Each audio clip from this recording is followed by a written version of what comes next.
Yo, what is going on, everyone? My name is Nick, or The Notorious Fantasy, and in today's video, we're going to be breaking down my top 20 quarterback and tight end rankings for week number 9 of the 2024 fantasy football season. But before we could get into things, I would like to ask that if you guys are new to the channel and you do end up enjoying today's video, that you please make sure to hit that subscribe button down below. And while you're down there, whether you are new to the channel or not, please make sure that you leave a like on today's video. It would help me out a ton. If you want to follow me on Twitter or X, please do so at Notorious FNTSY. So without further ado, let's get into my top 20 tight end and quarterback rankings and tiers for week number 9 of the 2024 fantasy football season. We begin with the S tier at the quarterback position for week number 9 with my quarterbacks 1 through 4. At number 1, we have Jalen Hurts going up against the Jacksonville Jaguars at home in Philadelphia, and I expect Jalen Hurts to put the hurt on the Jaguars defense. He has been a top 8 quarterback in 3 straight games and a top 4 quarterback in back-to-back performances. Last week, he was the quarterback number 1 as he dismantled the establishment of the Cincinnati Bengals defense in Cincinnati. The Jacksonville Jaguars defense is bottom of the barrel, and based upon all the weapons Jalen Hurts has, plus the fact that he's a rushing touchdown machine as of recent, Jalen Hurts is a stone-cold lock to finish inside of the top 4 this week. At number 2, we have Lamar Jackson of the Baltimore Ravens going up against the Denver Broncos at home in Baltimore. Now, for many quarterbacks, this is a matchup that would have me tucking my tail in between my legs and running away, but ultimately, even up against the Denver Broncos, with how consistent Lamar Jackson has been, in my opinion, the most consistent quarterback in fantasy football, currently the quarterback 1 on the year, I think even in a tough spot here like the Denver Broncos, he is basically a stone cold guarantee to be a top 12 quarterback, and he has been a top 6 quarterback in a majority of his games, so why would I panic here? I believe he belongs inside of the top 4. At number 3, we have Josh Allen of the Buffalo Bills going up against the Miami Dolphins. Now, this season has been largely boom or bust for Josh Allen. A ton of games inside the top 6, and the other games he has finished outside of the top 12. Last week, he was the quarterback 14. Last time these two teams played, Josh Allen was the quarterback 28, but he wasn't the quarterback 28 because he was bad. He was the quarterback 28 because the Dolphins got absolutely torched in that game, and Josh Allen didn't have to throw the ball. They scored a bunch of touchdowns rushing the rock with James Cook. This time, as a Dolphins fan, I hope they put up more of a fight, and that should be able to lead Josh Allen to scoring more fantasy points. Plus, the wide receiver core is a whole lot more solidified compared to the first time these two teams faced off. At number 4, to close out the S tier, we got Jayden Stormy Daniels, quarterback of the Commanders, going up against the Giants in MetLife. Jayden Daniels coming off of an injury. I really did believe that he was going to look a lot more hobbled, but honestly, he looked calm. He looked poised. He looked like he never left. Now, I'm going to be blatantly honest when I say this. I told a lot of people to sit Jayden Daniels, and there was a lot of people with Twitter fingers, with the YouTube comment fingers, getting real mad at me. Nick, how could you tell me to sit Jayden Daniels? He was the quarterback 11. His only touchdown was a Hall of Fame, a Hail Mary. Now, I fully understand all the points count, right? They do. But his biggest play in the game was a desperation Hail Mary where a fucking guy on the Bears wasn't even paying attention. It bounced off of his hand, went flying to the heavens, and magically there was a man there to catch it. Now, I'm not gonna just dance on the grave of Jayden Daniels because I love Jayden Daniels, but ultimately, you got incredibly lucky if you started him last week because of that last-second touchdown. Next up, we move on into the A tier here, beginning with my main man, Joe Burrow, Joe Shiesty, quarterback of the Cincinnati Bengals. Now, Joe Burrow going up against the Las Vegas Raiders is one of the easiest matchups on the week. Now, Joe Burrow has been kind of dicey as of recently, but he has multiple top 10 finishes. He has the ability to be the quarterback 1 in any given game. Now, the fact that T. Higgins isn't going to play definitely puts a dagger into the back of Joe Burrow. But again, when you're playing up against the Raiders, you don't need the fucking Avengers out there to succeed. Next up, we got Mono Man Sam going up against the Indianapolis Colts. Now, Sam Darnold has been a little bit down as of recently, and honestly, the fact that they didn't call a face mask on that play up against the Rams in prime time last week was completely and utterly bullshit. I get it's not very likely that Sam Darnold leads the team to a touchdown drive there, but it definitely is a little bit frustrating in my opinion if you had him, because you could have gotten some cheesy points at the end of the game. But going up against the Indianapolis Colts defense, if there was ever a time for Sam Darnold to bounce back, if there was ever a time for the Minnesota Vikings to get off of their skid, it would be this week up against a Colts defense that reeks to high heaven. At number 7, we got Cole's Cash, Kirk Cousins, going up against the Dallas Cowboys. Go into your trap, take over your trap, and that's exactly what he did up against the Buccaneers. Back-to-back games up against the Buccaneers as a top 3 quarterback. Now, it's very funny when you look at his stats because he has had 2 games inside the top 3, both against the Buccaneers. 1 game as the quarterback 8, and every other fucking game he has finished outside the top 20. So while I love this spot up against the Dallas Cowboys, there is reason to be a little bit nervous because he has only succeeded up against the Eagles when their defense did not look good at all early on in the season, and up against the Bucs. That is it. Every other game outside the top 20, but the Dallas Cowboys defense is no bueno. They are not very good at all. So I think this is going to be a game for Kirk Cousins to keep up his heat. This is a heat check, light react style. So I like Kirk Cousins here up against the Cowboys. I'm not going to panic too hard, but again, just putting that into your mind that, hey, there is some reason to be a little bit worried. Next up, we got Matthew Stafford going up against the Seahawks in Seattle. This Seahawks defense has been a disaster compared to what I thought they would be this season, and as well as what a majority of you guys probably thought they would look like this season. The Rams offense will have Cooper Kupp back. Puka Nacua kind of up in the air as of right now, questionable to play. Could he play? Could he not play? Both very reasonable thoughts.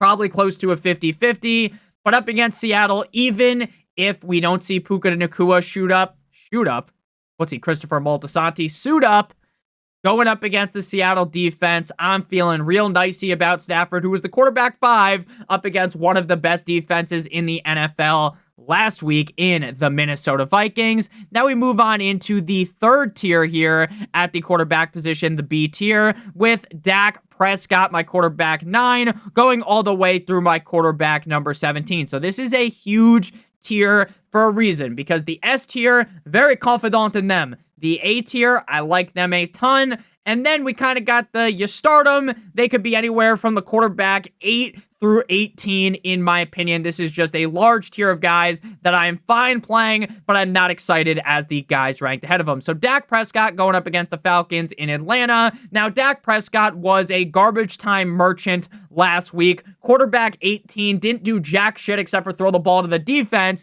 in the first 3 quarters, but magically at the end of the game, the 49ers spread their legs defensively, and Dak Prescott took advantage of that, consensually, of course. So going up against the Falcons defense, this is a good spot for Dak, because we know the Cowboys suck donkey cock up against great teams. The Falcons are a good team to a good plus team, I would say. So this feels like the kind of game where Dak Prescott goes crazy. The Cowboys fans are saying that they're back, and then the Cowboys get face fucked by the Eagles next week. So Dak feeling fine this game. Next up, we got Patrick Mahomes. Now, I don't want to rank Patrick Mahomes this high because he has yet to be a top 12 quarterback this season because they've got the ragtag group at wide receivers. But ultimately, the Buccaneers defense is so fucking bad that ranking him any lower than this just felt wrong, even if I am hesitant to rank him here because, again, Mahomes, while he might end up being the league MVP, he might be the most valuable player because of how good the Chiefs are. He has 8 touchdowns and 9 interceptions.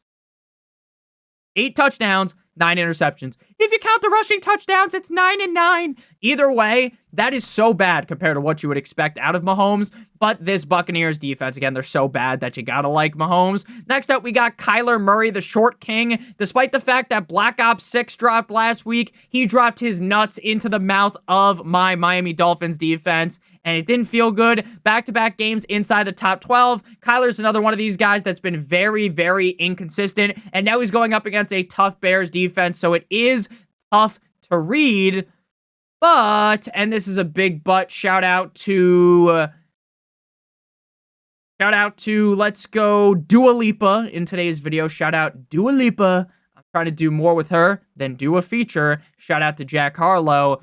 Kyler Murray, shout out to Tate McRae as well. Kyler Murray going up against the Bears is not a great spot, not a wet dream spot, but Kyler's had good games and bad spots. He's had bad games and good spots. Again, he's very hard to read this season. Next up, we got Big Dick Bo Nix of the Broncos going up against the Ravens in Baltimore. The Ravens defense is better than people give him credit for, but they are far from a great unit. Bo Nix, over his last 4 games, he has been a top 10 quarterback in 3 out of 4 games. The game outside of the top 9, actually. Top 9 in 3 out of 4 games. He was the quarterback 18 up against the Saints. He has a lot of rushing upside. Is he as great as, is he we kind of know Caleb's the guy in Chicago. As of right now, what I've been seeing, I feel that way. I feel Jaden Stormy Daniels is the guy in Washington. Is Bo Nix the 100% franchise guy in Denver? I don't think so yet.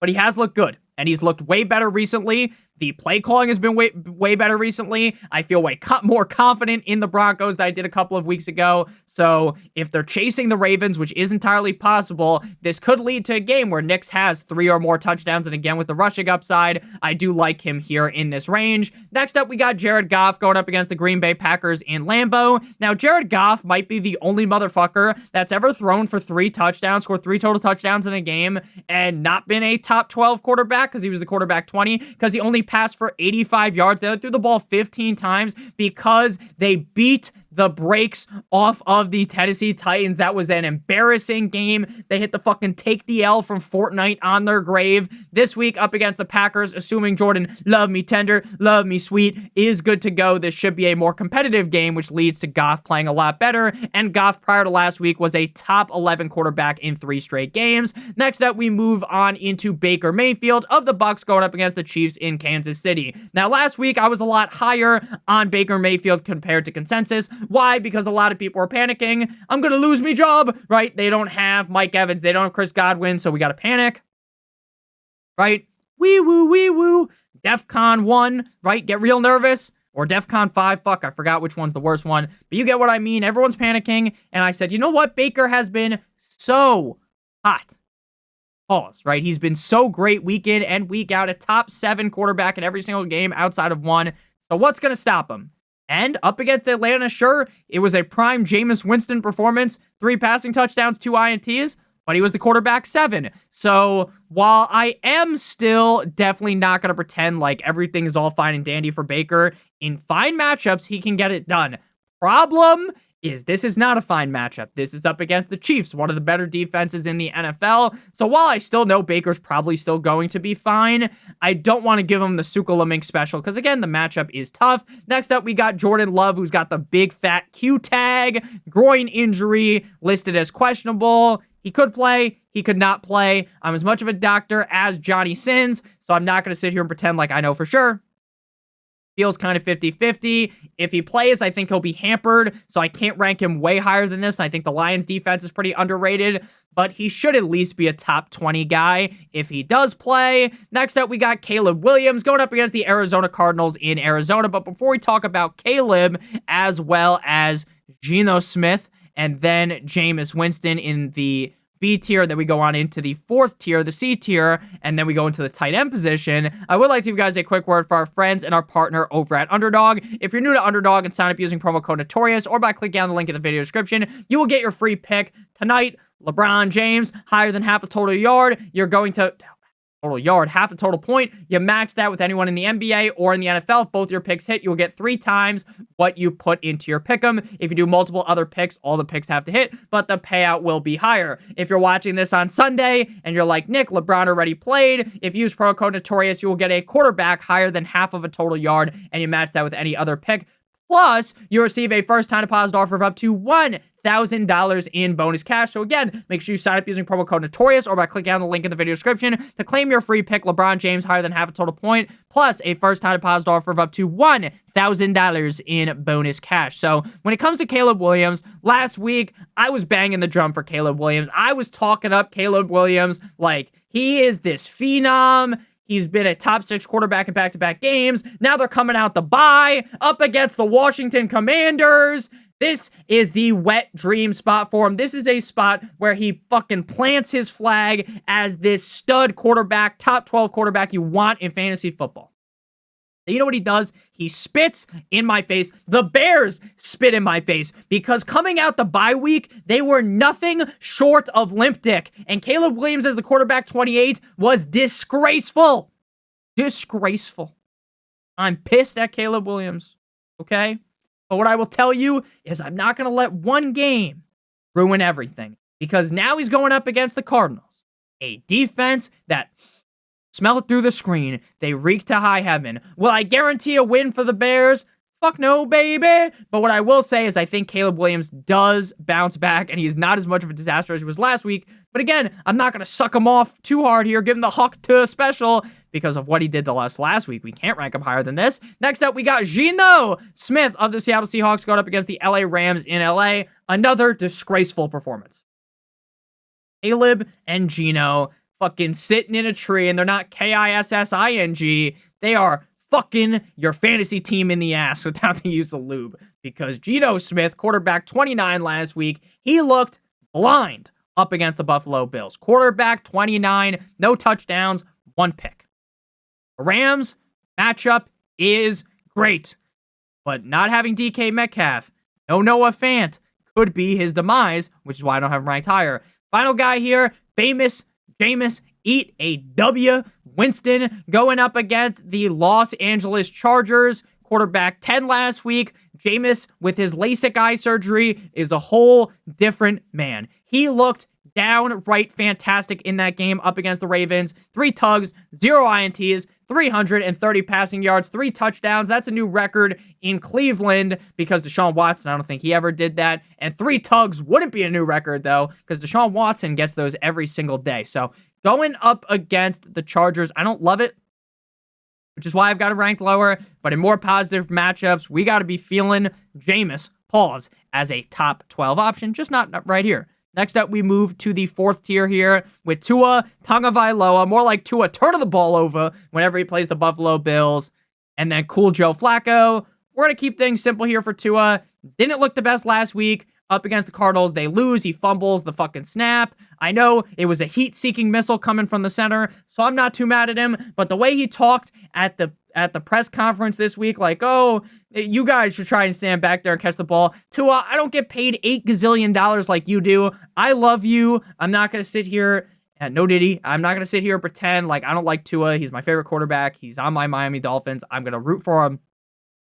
But that did piss me off. It's like, why are you making fun of me? You're like, oh, people are on the couch eating chips saying, oh, they could have caught that snap. Buddy, you've been on the couch after every single fucking playoff game because we never won a fucking playoff game. Okay? That's all. Tua sucked donkey cock last time up against the Bills. 3 interceptions. 2 of those, at least one of those, wasn't his fault. He hit a guy directly in the tits, and it bounced up to the moon, and it was picked off. I hope he shows up, but I know he won't because he never does against the Bills. So I'm not going to get super ambitious here, but maybe he does. Maybe this is the time. Maybe this is the time it all works, guys, right? Because everyone's picking the Bills, so maybe now the Dolphins will win, right? That's how it works, right?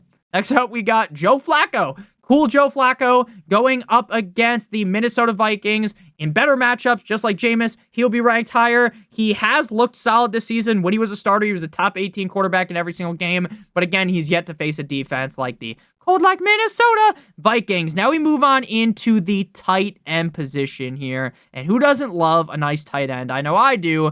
And we are going to kick things off here at the tight end position with the guy who, in my opinion, is the best tight end in the National Football League right now. And that is going to be Brock Bowers, tight end of the Las Vegas Raiders, going up against the Cincinnati Bengals this week in Cincinnati. Now, Brock Bowers, in the middle of the season, had a bit of a skid, but recently he's been hot. Last week, tight end 18, but I don't worry too much. He's been a top 5 tight end in 5 out of 8 games.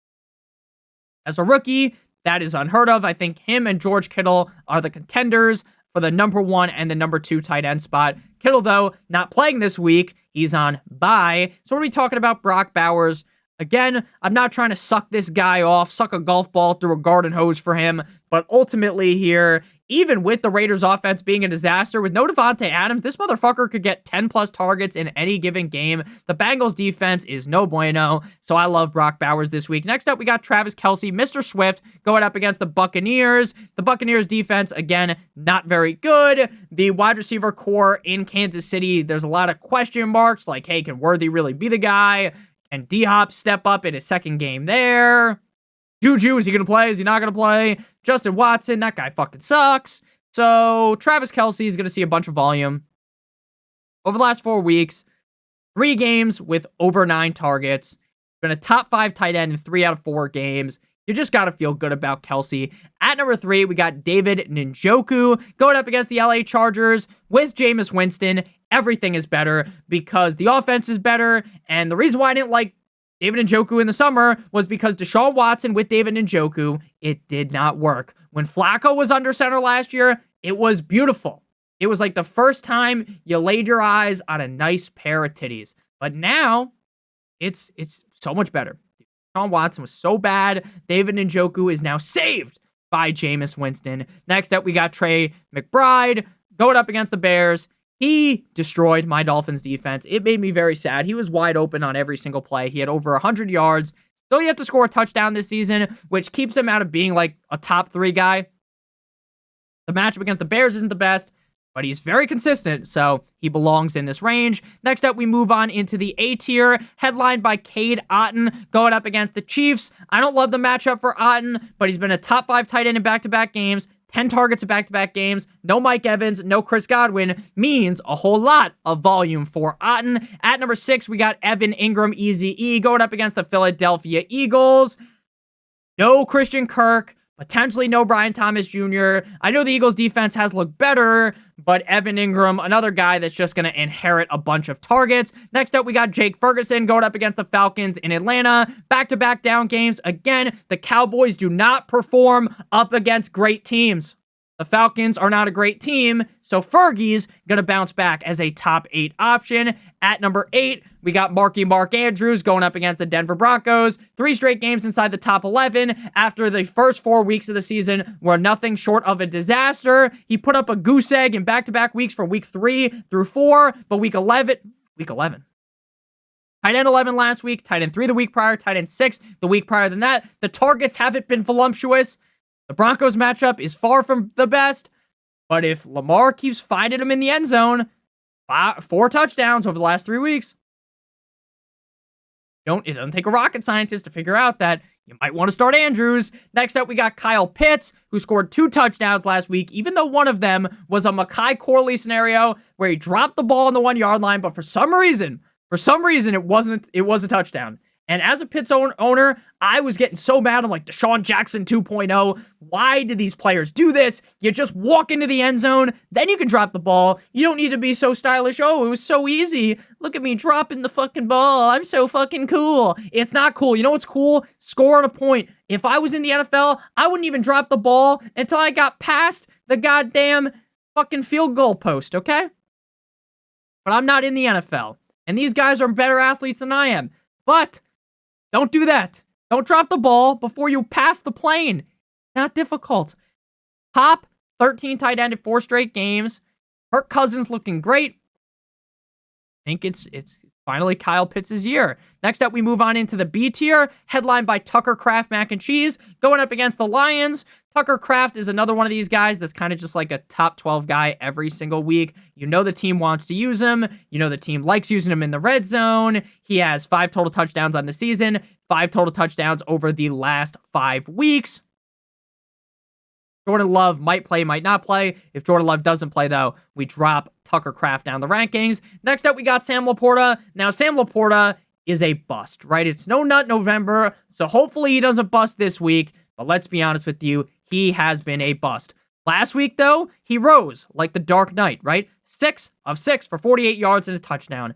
Can he keep it up is a very, very, very large question. Next up, we got Dalton Kincaid, another tight end that has basically stolen your lunch money. Now, if you drafted Kincaid, he hasn't completely screwed you. Kind of like Laporta has, right? He hasn't completely screwed you, but he also definitely is not living up to my expectations that I set on him. Last time up against the Dolphins, he was the tight end 14. He's going to get you like 8 points, so he feels fine in this range. Next up, we move on into the C tier, beginning with Zach Ertz. Now, Zach Ertz has been a top 12 tight end in 3 straight games, and honestly, I think it's time to put some respect onto his name. Going up against the Giants last time out, he scored 10 points as the tight end number 8. Again, another one of these guys that, like, if you wanted to argue, oh, Nick, I'd rather play Ertz over Kincaid or Ertz over Laporta or Ertz over Kraft, I wouldn't really say that is all that crazy. Next up, we got Cole Kmet. Cole Kmet is one of these guys that if you knew he was going to get a baseline of like 5 or 6 targets, you would want to rank him higher, but he just doesn't get that. He's had a game this season with 11 and a game with 1. That 2 games with 1, actually, week 1 and last week. So again, very unpredictable, but a juicy matchup. To close out the C tier, we got Hunter Henry. Now, not knowing if Drake May is going to play or not definitely does throw a wrench into things. Seems like Drake May is going to play, but again, don't want to guarantee anything when I don't think it's a guarantee. Titans defense is better than you would think, but not the best. Henry has been very reliable with Drake May, but if it's Jacoby Brissett, you do have to knock him down a peg.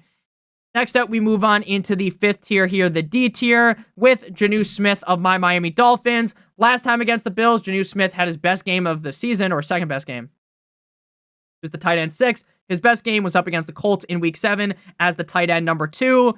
He's been getting a lot more involved, which is kind of shocking because, like, Waddle sometimes struggles to get targets, Odell's struggling to get targets, but Jonnu's getting like 6. And if he gets 6 against the Bills, you'll be happy to have ranked him here. Next up, we got TJ Hawkinson. Now, his workload, his snap count is kind of up in the air. Some people might be like, oh, he's going to get 100% of the snaps his usual way. Some people be like, oh, they're going to ease him in just the tip technique. So with it being such a large unknown, because the coach, Kevin O'Connell, didn't go out and say it. No one went out and said, oh, he's going to be 100% in. He's going to be just like his old self. This, that, and the other thing. No one has said that distinctly, so I don't think you can rank him any higher than this, even though the matchup is but a dream.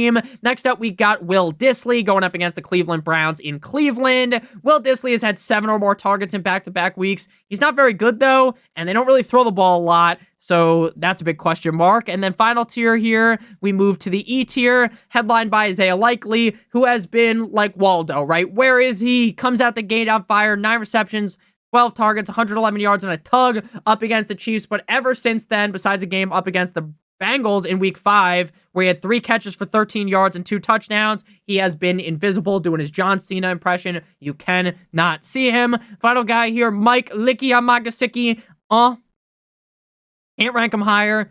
Why? Why can't you rank him higher?